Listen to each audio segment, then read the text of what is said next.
Animados para mais um dia de estudo da palavra? Amém.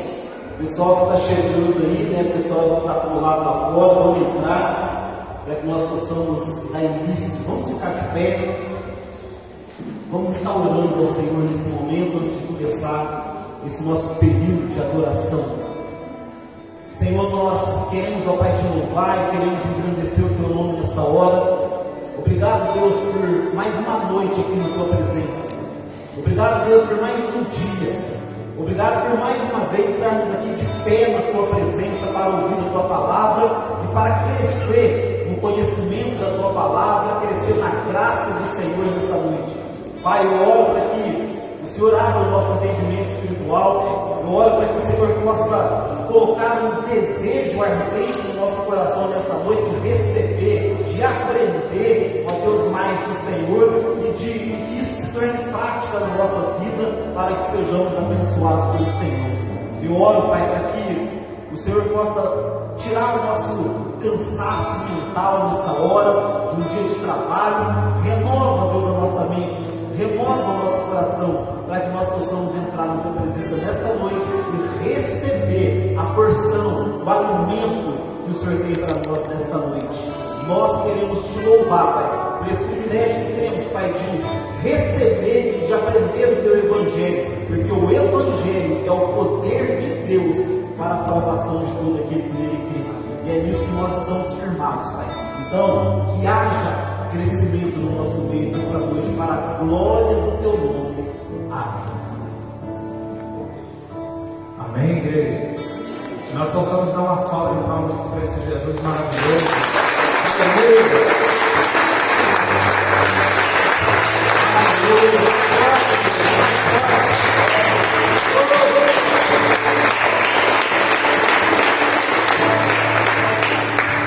Como é bom estar na casa de Deus, né?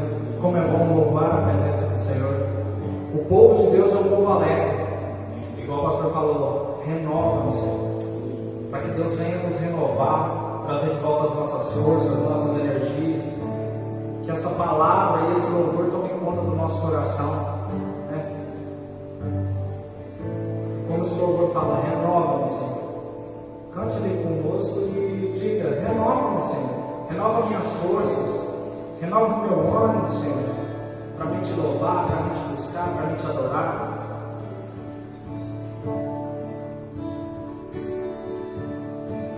Renova-me, Senhor Jesus, já quero ser igual.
Glória a Deus. Pode se sentar.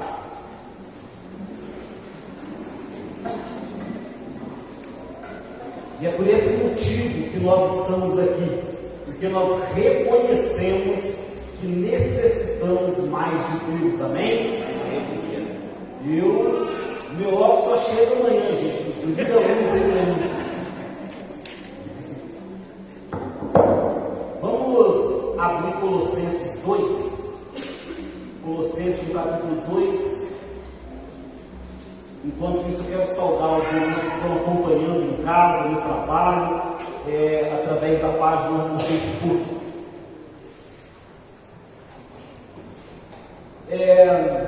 Na verdade, vamos voltar um pouco, né, no capítulo 1, porque na semana passada nós estamos devendo uma parte aqui do capítulo 1.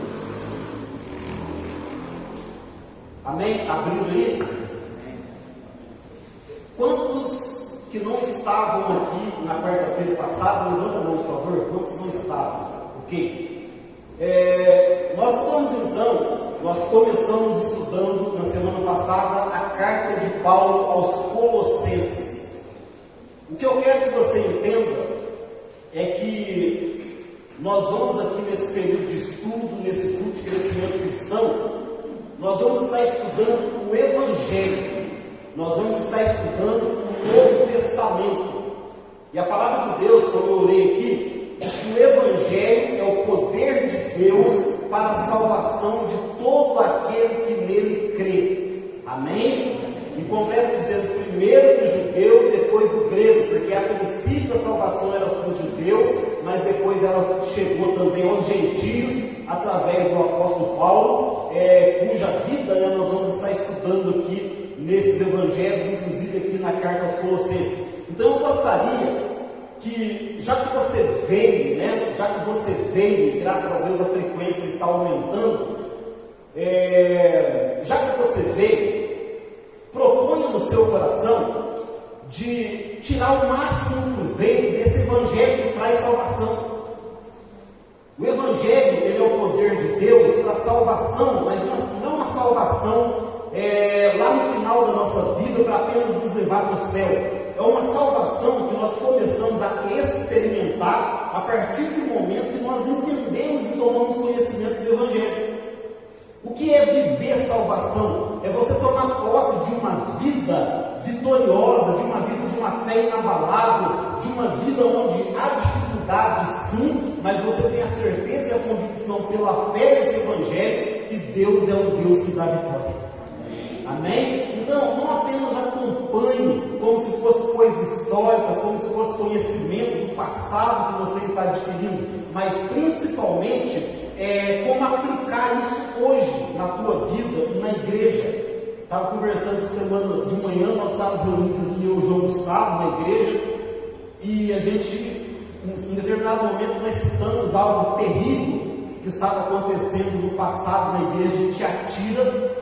E a gente falando sobre isso, e ele me fez uma pergunta, falou assim, pastor, mas isso acontece nas igrejas hoje? Eu falei para ele, é claro que acontece, inclusive tudo que está no Evangelho que acontecia na igreja no passado, acontece na igreja hoje. Então nós precisamos perceber as coisas para nós agora, não porque Paulo estava preso quando ele escreveu, não é apenas isso, né? Mas é para que o que isso tem a ver com a minha vida hoje. Amanhã eu vou levantar, vou viver meu dia, vou trabalhar, né? Eu vou viver com a minha família, tenho uma função na igreja. O que isso tem a ver, o que isso implica na minha vida hoje? A questão aqui não é apenas conhecimento teórico, mas prática desse evangelho que se transforma em poder na nossa vida. Amém? Então, nós vimos na semana passada que Paulo, ele estava preso em Roma, e ele escreve essa carta à igreja que está em Colossos. E por que ele escreve essa carta? Porque ele recebe a visita de Epáfras. Epáfras era um conservo de Paulo, havia se convertido nas pregações de Paulo, e ele fundou essa igreja em Colossos. Então não é Paulo que fundou, mas Epáfras que fundou essa igreja. Então tudo isso, estou fazendo uma breve revisão da semana passada, no capítulo 1. Então Paulo, ele recebe a visita de Epáfras. E por que Epáfras vai até Paulo? Porque a igreja havia sido invadida, ou chegou ali na igreja alguns mestres que estavam ensinando o evangelho diferente, modificado em relação ao evangelho que Paulo estava ensinando. E era um evangelho assim tão estranho, tão complexo, né? Nem vamos chamar de evangelho, mas uma doutrina tão estranha, que ela ficou conhecida como a doutrina de Colossos, porque isso não é visto em nenhuma outra parte, em nenhum outro lugar na Bíblia, na igreja, né? Não é visto. Então aqui ficou conhecido como a heresia de Colossos. Então, por quê? Porque é algo que se viu somente ali. Porque, como eu falei, o gnosticismo, né, que era uma seita, ela já havia se tornado popular. Mas acontece que eles estavam misturando, esses mestres, eles estavam misturando cristianismo, eles estavam misturando essa heresia, né, desse gnosticismo, essa seita, o dualismo que depois foi difundido por Platão, e também o judaísmo. Então eles fizeram uma salada, né, de doutrinas e estavam impondo isso sobre a igreja, de forma que eles ensinavam que para uma pessoa ser salva, né, então ela precisava crer em Cristo, sim, mas Cristo não era o Deus em carne. Eles precisavam cumprir os mandamentos de Deus em relação à lei, eles precisavam adorar os anjos, e eles precisavam de uma outra série de conhecimento secreto, de irem crescendo, se aprofundando na adoração aos anjos, até que eles chegassem ao próprio Deus, né? Era uma forma de santificação que eles pregavam ali, então formando uma confusão ali no meio da igreja. Então Paulo, ele resolve escrever essa carta aos Colossenses, alertando eles a respeito desses falsos mestres, explicando para eles, né, que o verdadeiro evangelho é o evangelho que Epáfras tinha pregado a eles, que a verdadeira doutrina era a doutrina de Jesus Cristo, ensinado a eles pelo pastor deles, que era Epáfras. Então Paulo, ele ora por eles, ele pede para que eles continuem firmes no Senhor, e Paulo então lembra eles, né, de onde que antes eles andavam nas trevas, mas agora Cristo os havia trazido para a sua maravilhosa luz. Amém? Então, para relembrar vocês, né, eles acreditavam em algumas coisas ali que confundia a cabeça das pessoas. E uma das coisas é que eles possuíam um conhecimento secreto, que havia um mistério, né, que a pessoa ela só conhecia aquele mistério à medida que ela ia se aprofundando. Como assim? Ele acreditava que havia entre o céu e a terra, ou entre nós e Deus, seres, os anjos, que na época essa doutrina chamou de íons, e que havia vários tipos de anjos, uma hierarquia de anjos, e que você precisava adorar, porque esses anjos é que controlavam todas as coisas. Então, à medida que você adorava essa classe de anjos, você adquiria um conhecimento secreto, recebia um mistério, e você passava para o próximo nível, e depois para o próximo nível. Então, o que eu estou falando aqui da doutrina gnóstica, você não vai encontrar isso na Bíblia, mas como nós sabemos?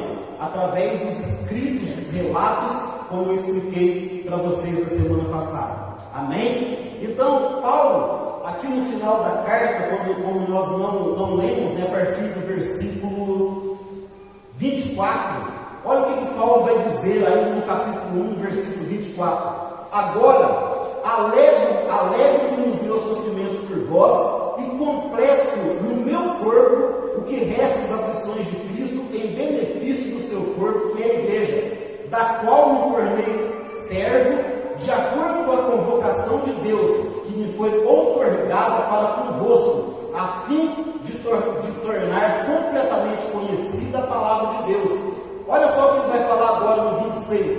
Um mistério que esteve oculto durante séculos e gerações, mas agora foi revelado aos seus santos. Amém? Então, já que existe um mistério, Paulo está dizendo aqui, sim, tem um mistério, mas não são conhecem o mistério. Não é esse o mistério que está oculto. Esse mistério esteve oculto, sim, nas outras gerações, no passado, mas agora Cristo revelou aos seus santos. Amém? A palavra santo aqui, né, ela aparece no sentido mais básico para poder denominar os cristãos na época. Então, santos significava simplesmente que a pessoa estava separada, né, do mundo para poder agora viver para Deus. Então, Paulo está falando: olha, vocês não precisam andar atrás de mistério. Será que isso tem na igreja hoje? Pessoas hoje que ficam andando atrás de mistério? E será que tem pessoas hoje, líderes, que se aproveitam da fé das pessoas, falando que só eles conhecem o mistério? Deixa agora, nós estamos aqui num culto, né? Com cerca, talvez, 40, 50 pessoas. Mas deixa eu anunciar aqui, que na semana que vem, vai vir alguém aqui que vai trazer um mistério para a vida de vocês. Alguém que vai vir e vai começar a revelar um mistério da vida da Rita, um mistério na vida do Fabinho, um mistério na vida do Tchãozinho. Vai aparecer gente de toda parte. Vai aparecer gente de todo lado para querer saber que mistério é esse, o que Deus tem revelado a respeito de mim, o que vai ser de mim, que mistério, o que é esse conhecimento secreto. Eu quero saber disso. Muitas pessoas andam atrás disso e há muitos aproveitadores da fé hoje, dentro das igrejas, agindo de várias maneiras, porque só eles têm a revelação, só eles têm o mistério. Então Paulo fala: não, eles não têm um mistério, eu sim tenho um mistério, mas não é o mistério que está oculto. Ele esteve oculto sim, mas agora Deus revelou a nós os seus santos. Aleluia! E aí Paulo vai dizer no 27, que mistério é esse? A quem Deus, entre os que não são judeus, aprouve dar o conhecimento das riquezas da glória deste mistério, isto é, Cristo em vós, a esperança da glória. Aleluia! Que mistério é esse? É um mistério que antes, né, Cristo ele era para os judeus, mas agora esse mistério que foi revelado para vocês é que ele, entre os não judeus, apresentou as riquezas da sua glória. Aqui está revelado o mistério. A salvação é para todo aquele que nele crê. O mistério é que Cristo veio, Cristo se revelou para a salvação do judeu, do grego, do gentil, seja de quem for. Todo aquele que crê em Cristo tem o direito a participar agora das riquezas da sua glória. Ele termina aqui dizendo: isto é, o mistério é esse, Cristo em vocês é a esperança da glória.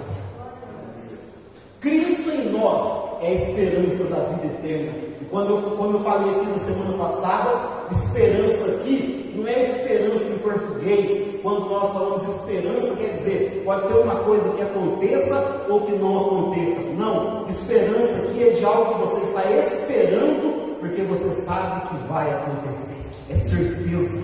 Amém? Então Paulo, aqui, ok, existe mistério? Existe, mas o mistério de Deus não está oculto, ele é revelado aos seus santos, e o mistério é este. Então Paulo, ele revela aqui o mistério, porque até então também, os discípulos de Jesus, né, os 12, depois 11 e depois outros que foram acrescentados, pregavam a salvação, mas a salvação para os judeus. Por isso que Paulo foi conhecido como o apóstolo dos gentios. Ele foi levantado por Deus, levantado por Jesus Cristo para pregar o Evangelho e anunciar a salvação àqueles que não eram judeus, a saber, eu e você. Isso é maravilhoso, gente. Isso é maravilhoso. Ele vai continuar então no 28. A ele, portanto, proclamamos, aconselhando e ensinando a cada pessoa com toda a sabedoria, para que apresenteis todo homem perfeito em Cristo. E para cumprir este propósito, eu me esforço arduamente, lutando conforme o seu poder, que opera eficazmente em mim.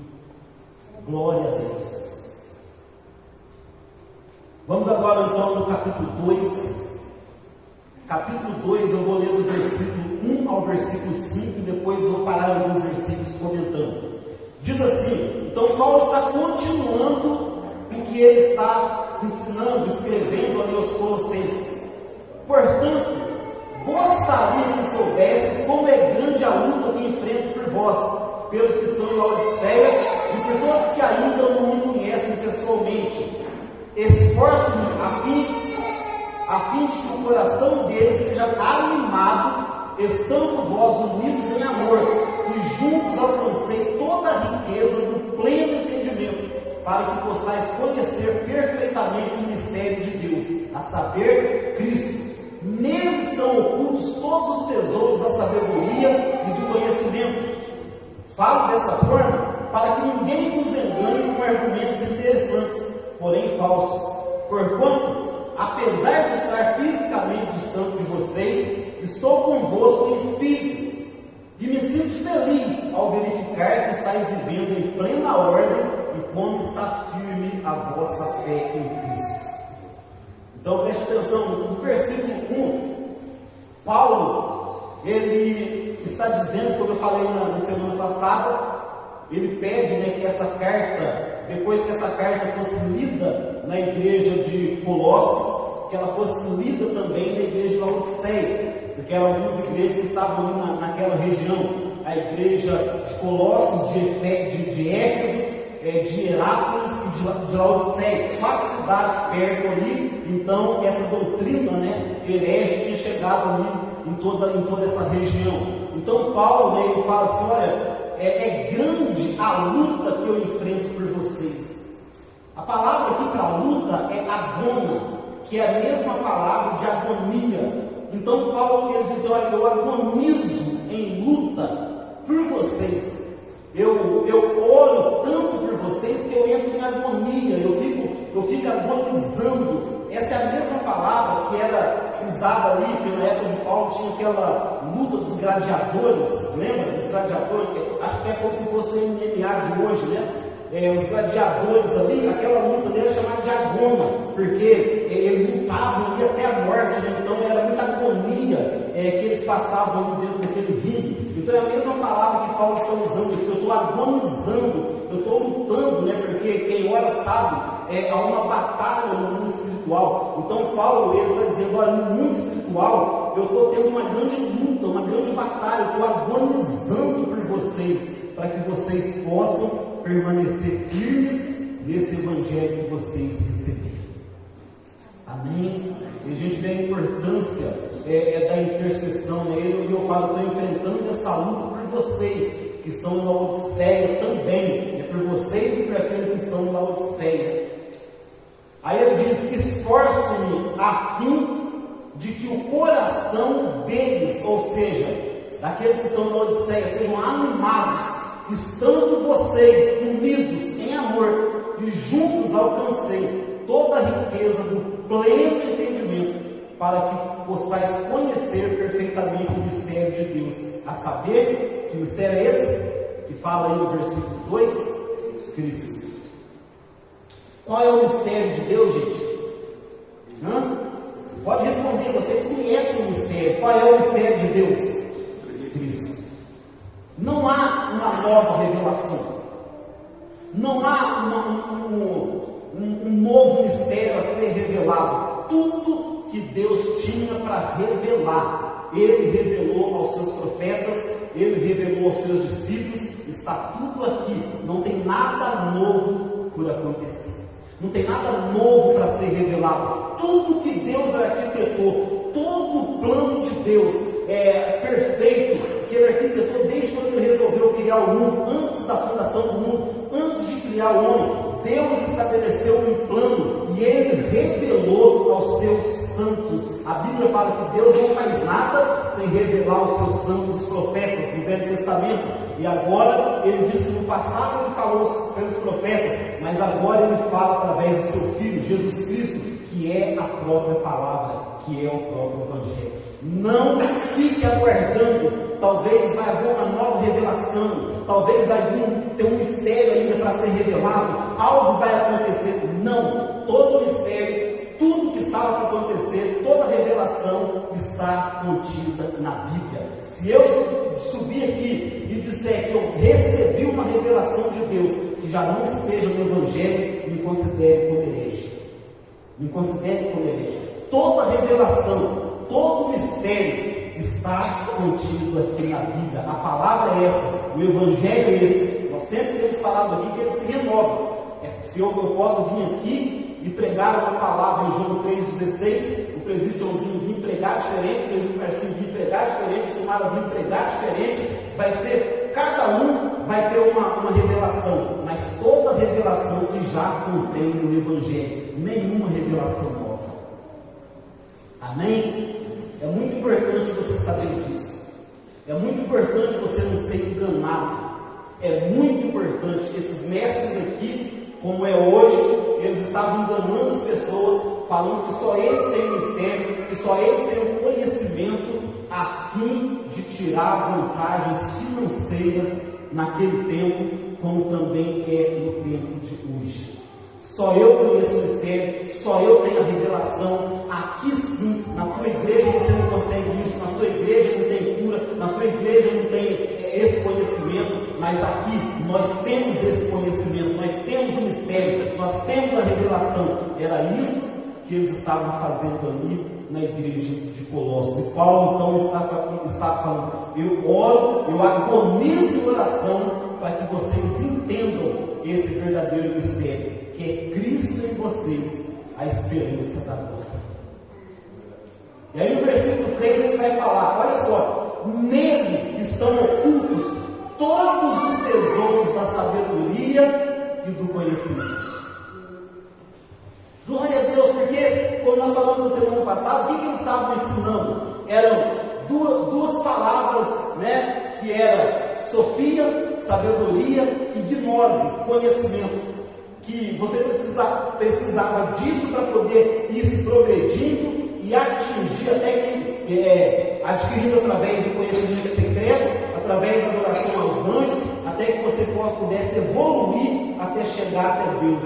E Paulo está dizendo: nada disso, toda sofia, toda gnose, toda sabedoria, todo conhecimento está oculto em Cristo. É só você ir até Cristo, é só você ir até Ele, que todo esse tesouro da gnose, da sofia, da sabedoria, do conhecimento vai ser revelado para você, porque tudo está escondido na pessoa de Jesus Cristo.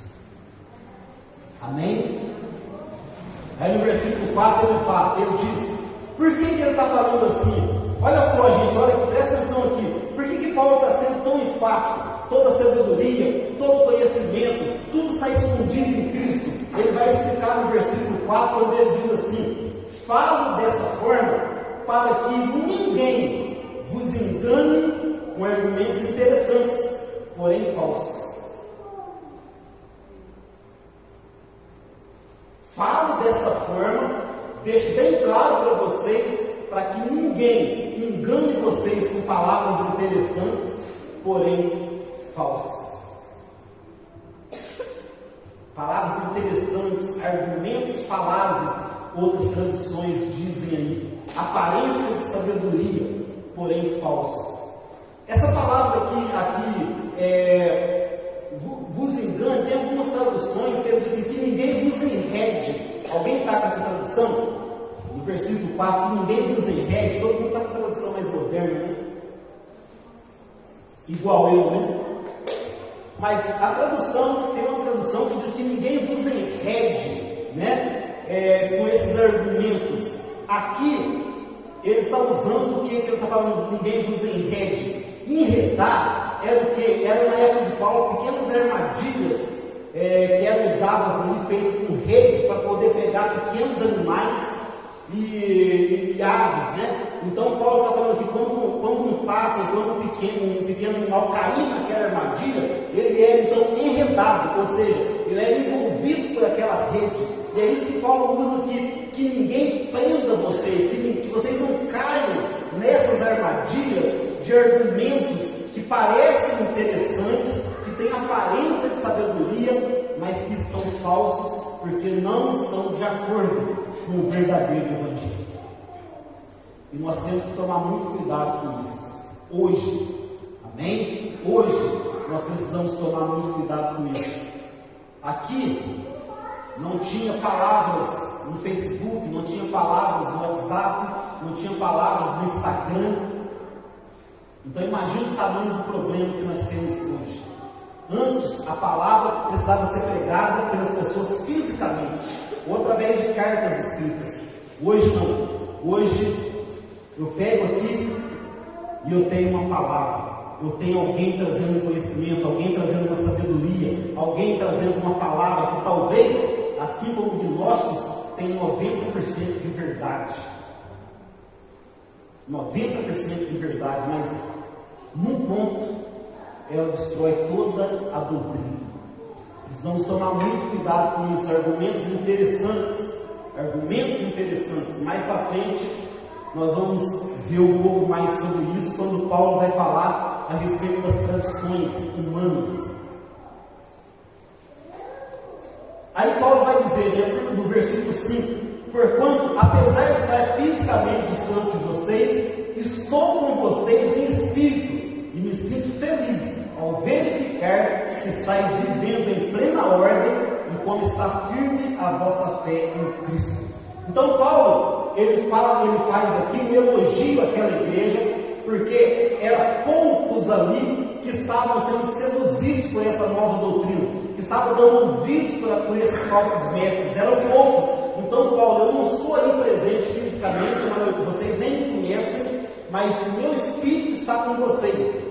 Acredito que isso já foi usado até como forma, né, de espiritismo, que o espírito de Paulo estava lá, né, no passado. Não vamos entrar nisso agora, mas o que Paulo estava dizendo é que o coração dele estava com eles, e através das informações que Epáfras, o pastor deles, estava levando para Paulo, Paulo se sentia feliz de ver que toda essa heresia, essa sabedoria, né, esses argumentos interessantes, não estava seduzindo e tirando eles do caminho de Cristo.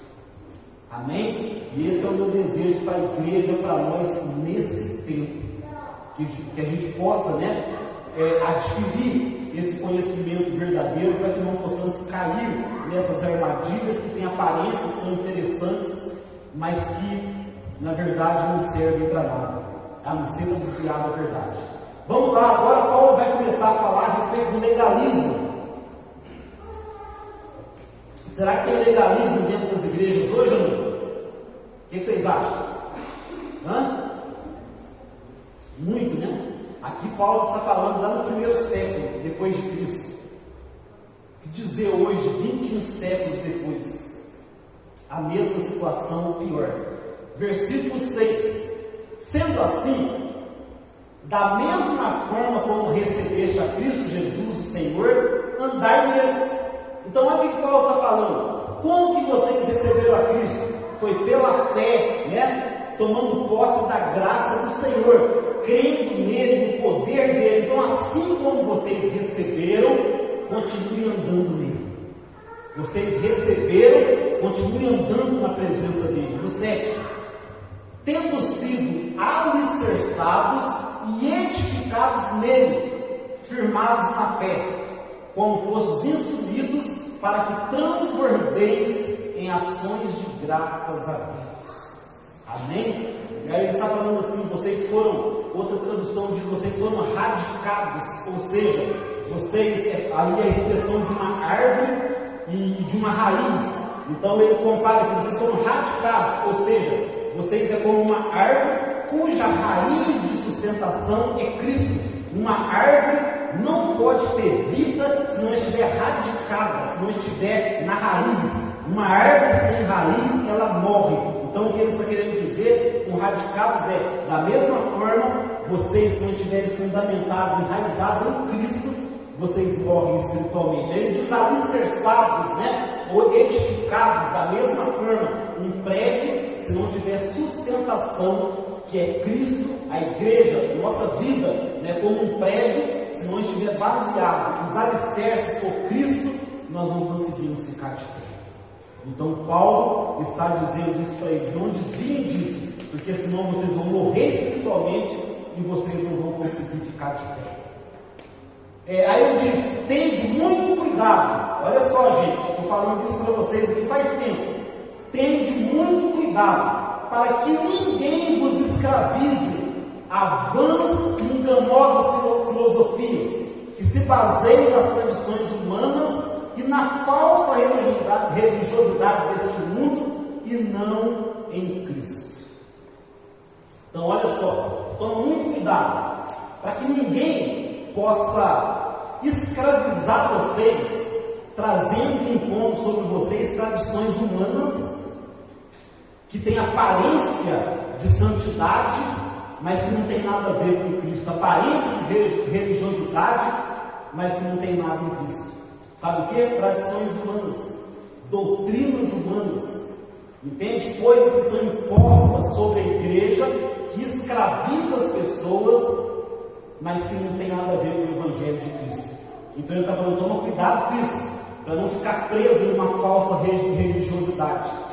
Toma cuidado para não colocar um tanto de regra e você passar a servir a regras, mas não servir a Cristo de coração. Toma cuidado com as regras humanas. Toma cuidado com as tradições humanas que são colocadas sobre vocês. E aí ele vai dizer no 9, pois somente em Cristo habita corporalmente toda a plenitude de Deus. Então ele está dizendo, né? É em Cristo que habita a plenitude, não são em regras. No 10, assim como em Cristo estáis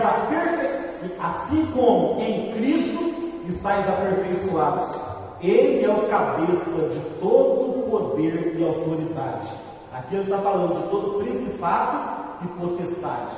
Olha o que Paulo está dizendo aqui, gente, que coisa tremenda. Porque o que esses gnósticos estavam ensinando? Que havia principados e potestades, né, que agiam nas regiões celestiais e precisavam ser adorados. E aí Paulo está dizendo que, pois bem, se existe, o cabeça deles é Cristo. Então, para que eu vou adorar anjos se eu posso servir o próprio Cristo? Paulo destrói os argumentos dos gnósticos. Mas aí antes ele fala, porque em Cristo vocês já foram aperfeiçoados. Vocês não são regras que vão trazer perfeição para vocês. Porque é somente em Cristo, somente no corpo de Cristo que foi gravado na cruz que vocês conseguem viver uma verdadeira santidade. E ele, quando ele diz aqui vocês são aperfeiçoados, talvez você diga, e eu também digo, mas eu estou longe de ser perfeito, sim, mas o que Paulo está falando aqui é que não tem nada a ser feito para que nós sejamos aperfeiçoados, porque Cristo já fez na cruz.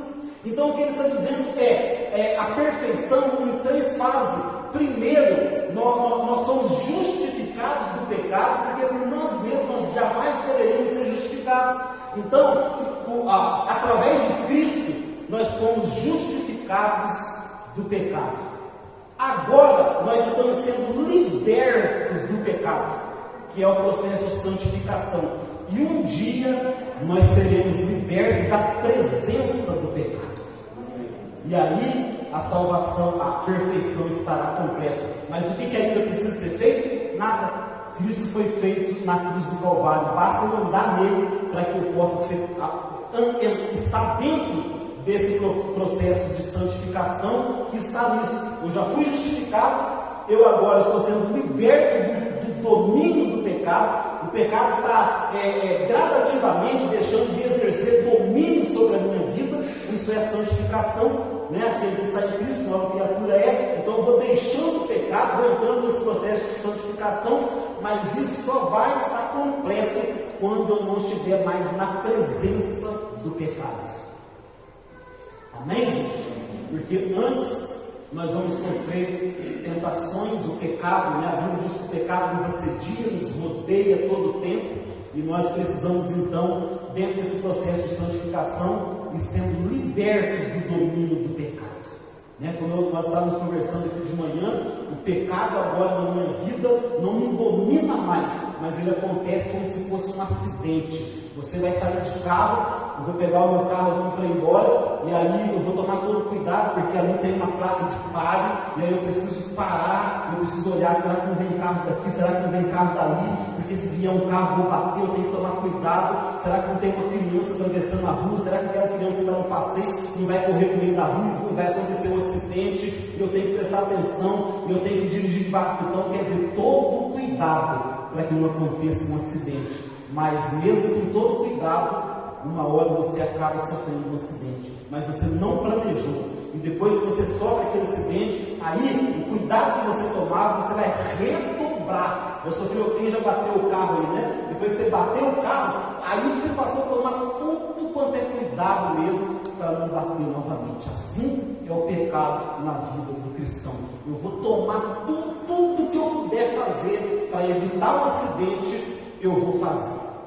Uma hora pode ser que aconteça um acidente.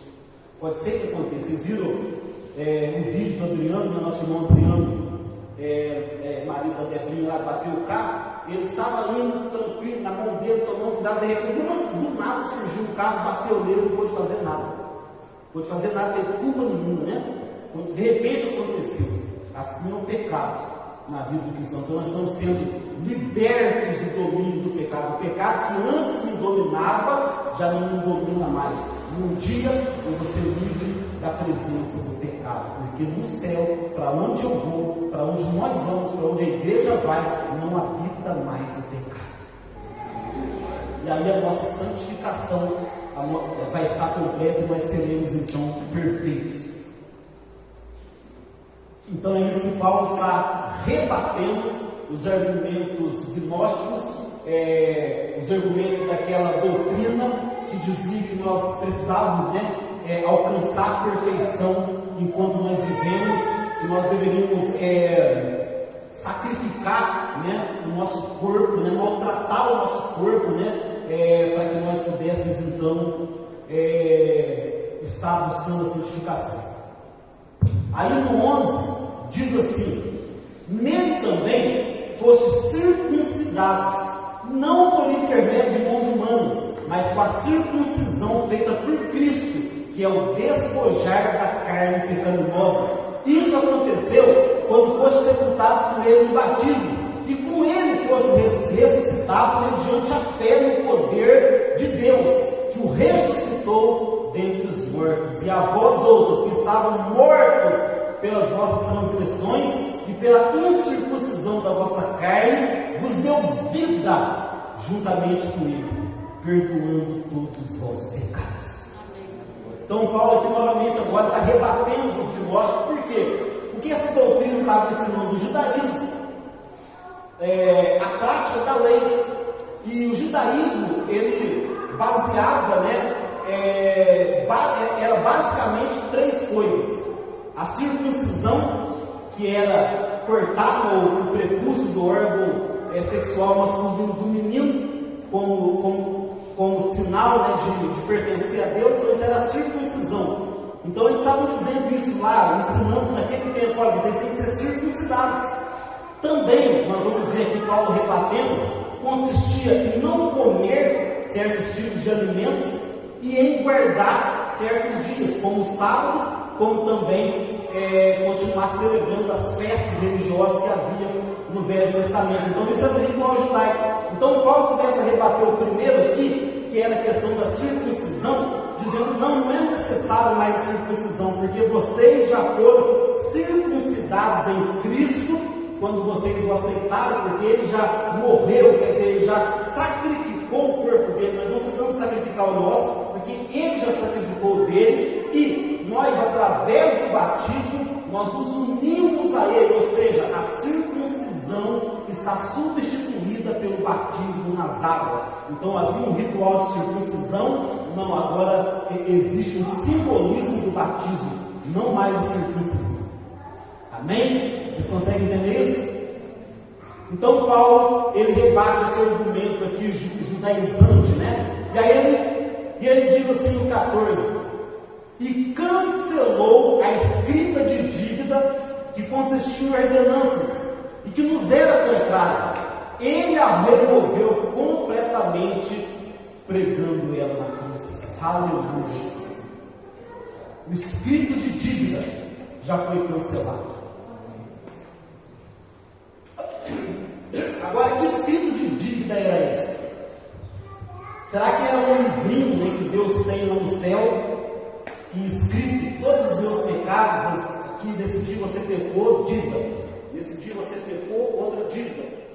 você pecou. Estão ouvindo aí? Acho que acabou aqui, deixa eu colocar. Pode ser qualquer um? Então, será que esse escrito de dívida é isso, o caderninho que Deus tem lá? Não. Que escrito de dívida que era esse? Paulo fala que consistia em ordenanças. O que consistia em ordenanças? Que livro escrito que era esse que consistia em ordenanças? A lei de Deus. Que consistia em ordenanças e que era contrária, pesava contra nós. Por quê? Porque ninguém podia cumprir. Então, pesava contra nós esses escritos. A lei pesa contra nós porque nós não conseguimos cumprir. Mas diz que Cristo pregou ela na cruz. Amém? Pregou ela na cruz, ou seja, ele cumpriu a lei. Pegou toda aquela dívida que era nossa, porque a lei, vamos pegar só os 10 mandamentos. Se eu disser aqui, quem hoje não transgrediu nenhum dos 10 mandamentos? Entende? E se eu pegar toda a lei que está na Bíblia e perguntar para você, quem de nós aqui não infringiu nenhum pontinho da lei hoje? Vamos pôr nesses dias, nesses 3 dias dessa semana. Não vai ter um, gente. Se eu levantar a mão, eu vou estar contigo. Se você levantar, você vai estar contigo. Entende? Então fala, pesado contra nós, nos era contrário. Então, a Bíblia diz que Cristo pregou na cruz. Porque eles estavam insistindo que para ser salvo precisava cumprir a lei de Moisés e cumprir todos os rituais. Então o que isso significa? Que a lei, para que Deus fez uma lei inútil, uma lei que era para salvar ou para condenar? Não, a lei nunca foi para salvar. A lei, a Bíblia diz que ela funcionou como um tutor até que Cristo viesse. Ou seja, a lei, ela mostra o porquê nós somos pecadores. Se não tivesse uma lei, ninguém podia dizer que eu sou pecador. Por exemplo, se eu pegar o meu carro e sair a 180 na estrada, a polícia pode me multar? Pode, por quê? Porque tem uma lei que está escrita. Então a lei mostra que eu sou transgressor. Então a lei mostra, e é tão maravilhoso que é isso que vai glorificar Cristo por toda a eternidade, é que a lei mostra o quanto nós somos ruins. A lei mostra o quanto nós somos pecadores. A lei vem para mostrar o quanto não tem um justo sequer, que nós somos totalmente dependentes de Cristo para a nossa salvação. Se não for a graça de Deus, ninguém, nem um homem que pisou sobre a face da terra seria salvo, a não ser Cristo, o próprio Deus. Mas nem Paulo, nem Moisés, nem Davi, nenhum desses grandes homens seriam salvos se não fosse a graça de Deus, porque ninguém, a lei mostra que nós somos ruins. Eu me lembro quando eu, evangelista novo em Alfenas, percorria nos bairros ali das periferias ali de Alfenas, entregando folhetim, pregando o evangelho. Quando dava oportunidade, a gente entrava, e aí a primeira coisa, a gente ia falar dos 5 pontos do Evangelho. O primeiro ponto do Evangelho era mostrar para a pessoa que ele era um pecador, né? E aí, quando você falava isso para a pessoa falava, não, eu sei que eu sou pecador, mas tem gente pior que eu. Você não conhece o vizinho, amigo. Entende? Mas ele falou, então, vamos ver os 10 mandamentos? E quando falava os 10 mandamentos, no final ele estava quieto. Porque os 10 mandamentos, só os 10 mandamentos, revelavam para ele o quanto ele era ruim. Aí a gente partiu para o segundo ponto. Entende? Então, sem a lei, a lei veio para que a gente soubesse o quanto a gente é ruim e o quanto a gente é pecador. E aí ele vai continuar dizendo no 15, porque no 14 falou que Cristo pregou na cruz. E aí ele diz que, despojando as autoridades e poderes malignos, fez dele um espetáculo público, triunfando sobre eles na cruz. Aleluia! E aqui Paulo agora, ele usa algo militar, né? Porque ele fala assim, despojou. Quando Cristo morreu na cruz, ele despojou os principados e potestades, os demônios, os poderes, dominadores. E ele fez isso morrendo na cruz, porque deixou ele sem argumento. Fala que ele despojou. O que é despojar? Quando tinha uma guerra, né? E aqueles soldados vitoriosos, eles tiravam, né? A armadura, a arma, alguns pertences, né, do soldado que foi derrotado, e aquilo era para ele como um troféu. Então ele despojou, ele venceu, mas ele não apenas venceu, ele despojou, ele pegou os pertences daquele soldado, né, para que ele exibisse como um troféu de que ele foi vitorioso na guerra. E é isso que está dizendo que Cristo fez com os demônios na cruz do Calvário. E também fez deles um espetáculo público, também usando aqui a questão militar da época, né? Porque quando um exército vitorioso vinha e voltava para a cidade, então eles iam desfilando naquelas carruagens, né, com as coroas de louro, né, e todo o povo aplaudindo, todo o povo jubilando com eles, e atrás vinha amarrado aqueles que foram derrotados, aqueles que sobraram, que não foram mortos, mas que foram derrotados. Então eles vinham amarrados atrás das carruagens, né, e todo mundo zombava deles, né, e tacava neles tudo quanto é tipo de coisa, tomate podre, jabuticaba, né? Eu falei uma coisa errada aqui, gente, né? Trazendo para a nossa época, né? E jogava neles e zombava deles. Então, falando, é isso aqui que na cruz do Calvário Jesus fez com os principados e com as potestades, expôs eles publicamente, porque não há argumento neles para que possam nos acusar e nos condenar diante de Deus. Amém? Glória a Deus. E continuando aqui, nós temos 5 minutinhos, versículo 16. Agora olha só o que Paulo vai falar. Portanto, ninguém tem o direito de vos julgar pelo que comeis, ou pelo que bebeis, ou ainda com relação a alguma festa religiosa, celebração das boas novas, ou dos dias do sábado. Entenderam isso? Diante de tudo isso que eu já expliquei para vocês, Paulo está falando aqui na carta. Ninguém tem o direito de acusar vocês e de julgar pelo que vocês comem, pelo que vocês bebem, pela celebração das festas religiosas ou pela guarda dos dias do sábado. Ninguém, porque eu te baseava, olha, como no judaísmo, vocês não podem comer carne de porco, né? Então, esquece o leitão pururuca, né? Então, esquece, né? Chegando, então, é como se esses mestres chegando lá, dizendo aqui, mas aqui, trazendo o judaísmo, né? Vocês não cortam o prepúcio do menino, não circuncidam? Não, então vocês não têm salvação. Aqui vocês comem o leitão pururuca, até chama que é lá galinha com sangue lá, galinha molho pardo, né? Vocês comem galinha molho pardo, então vocês não têm salvação. Vocês não guardam o sábado, não? Então vocês não têm salvação. Entendeu? Então, ninguém tem o direito de fazer isso com vocês. Vocês não são salvos porque comem isso ou comem aquilo. Vocês não são salvos porque não bebe isso, não bebe aquilo. Vocês não são salvos porque comem isso ou comem aquilo, porque não guardam. Ninguém tem o direito de julgar vocês por causa disso. Em outro evangelho nós vamos ver que Paulo depois fala: se você não quer comer, eu não sinto bem na consciência minha cruz se eu comer carne de porco, leitão pururuca. Então não come. Se você me convidar para jantar na tua casa, não precisa fazer.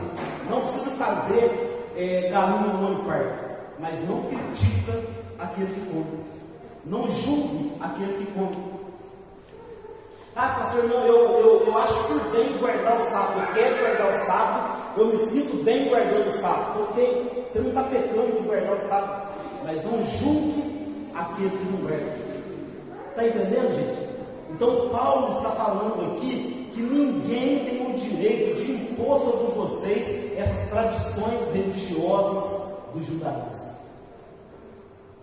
Toma muito cuidado com isso, né, para vocês não ficar presos nisso, né? Hoje, em pleno 21 séculos depois, tem pastores que implantaram o judaísmo dentro da igreja, usa quepá, trazem o culto, começa a celebração do culto, trazendo a arca da aliança, porque senão Deus não está no culto, né? Tem até o templo, construíram até o templo, né, de Salomão lá em São Paulo, e a maioria dos templos tem sonhos de lá, entendeu? Tudo isso coisa judaizante, não há mais importância no templo, 4 paredes, o templo agora somos nós.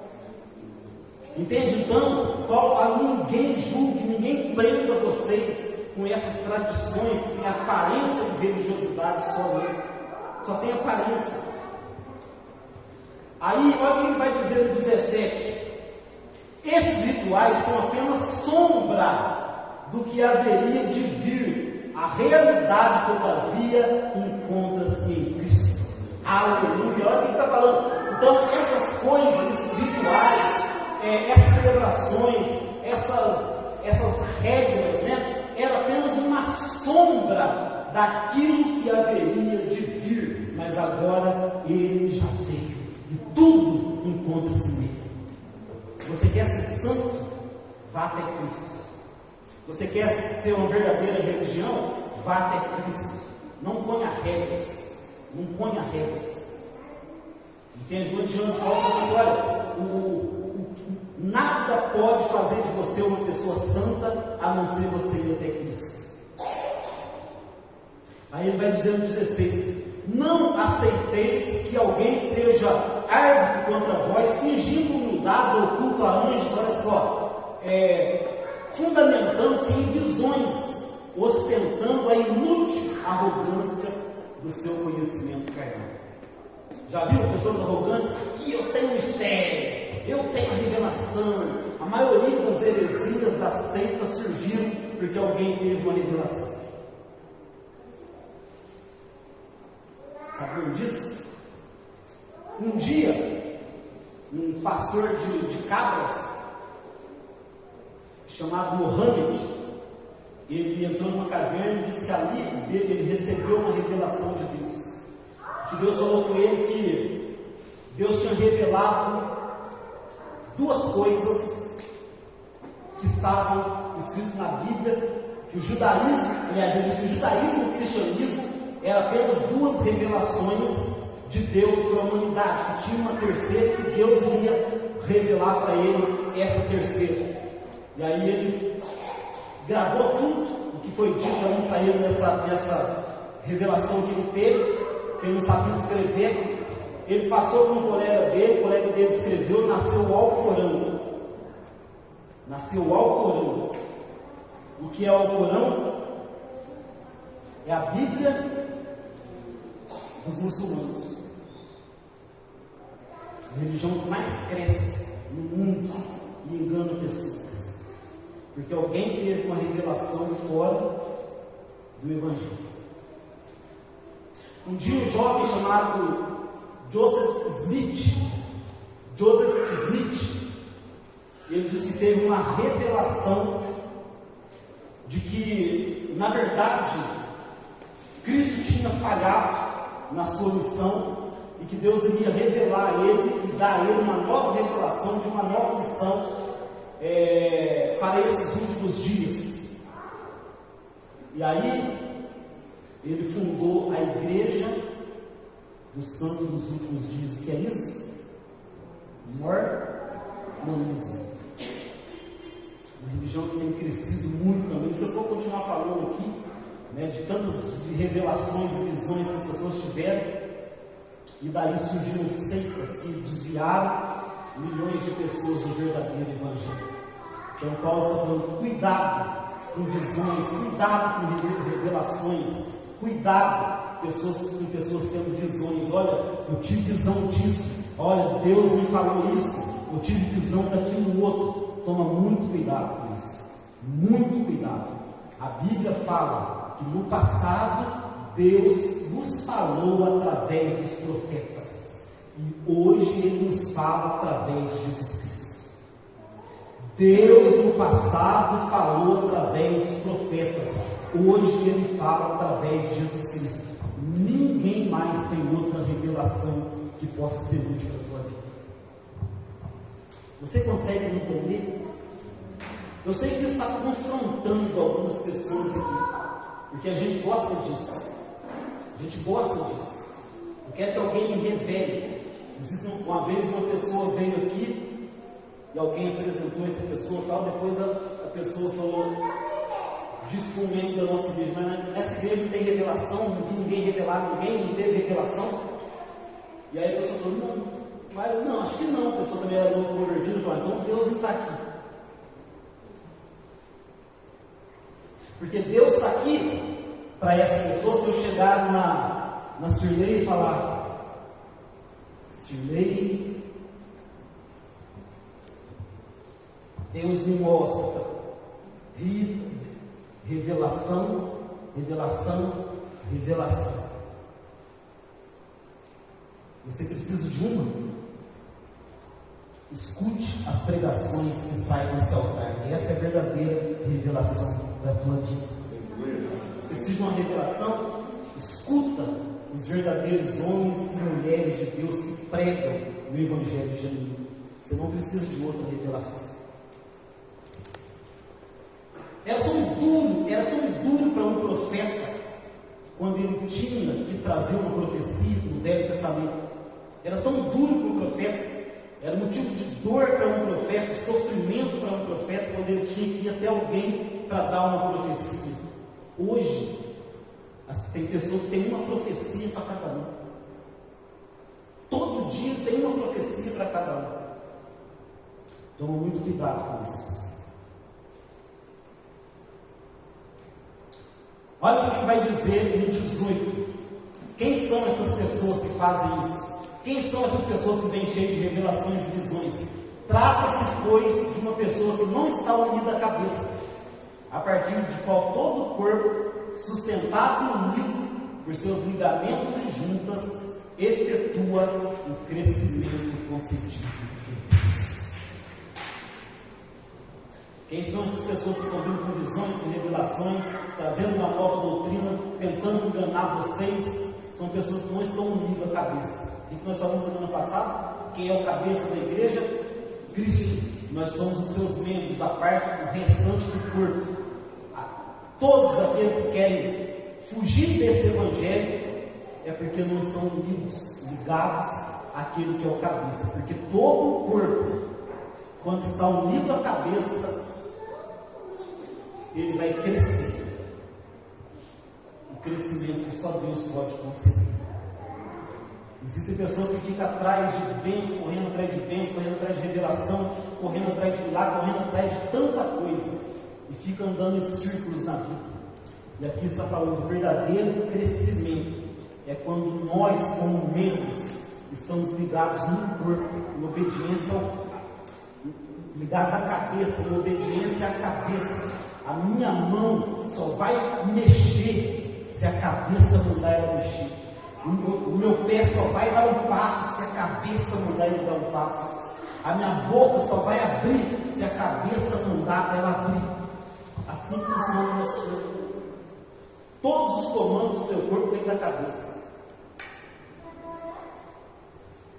E aquele que não está ligado à cabeça são aqueles que querem confundir a igreja. Assim como esse pessoal que estava trazendo essa doutrina, estava tentando entrar na mente, na cabeça daquelas pessoas para poder se aproveitar daquelas pessoas que estavam aqui. Amém? Nós vamos terminar o capítulo 2 na semana que vem, porque já passamos 7 minutos. Vamos ficar de pé, vamos orar. Eu prometo até 8h30, mas tem coisa que você precisa concluir, porque senão fica sem entender. Deus, nós te louvamos, ó Pai, engrandecemos o teu nome nesta hora. E a oração que Paulo fez, eu faço por nós. Que nós possamos estar radicados, edificados e fundamentados na verdadeira gnose, conhecimento, na verdadeira sofia, sabedoria que está no Senhor. Que possamos estar firmados no verdadeiro Evangelho, o Evangelho da salvação, ao qual Paulo pregou. É esse Evangelho. Que possamos receber a palavra palavra que o Senhor fala através do seu Filho, que é a própria palavra. E que possamos caminhar firmes como um corpo que está ligado à cabeça e que o próprio Deus efetua o crescimento que Ele quer fazer crescer. Eu oro por esta igreja, eu oro por nós, para que nós possamos nos encaixar nisso e cumprir o propósito do Senhor nas nossas vidas, como pessoas, como família e como igreja, em nome de Jesus. Comente, irmão, com a paz do Senhor, que Deus te abençoe.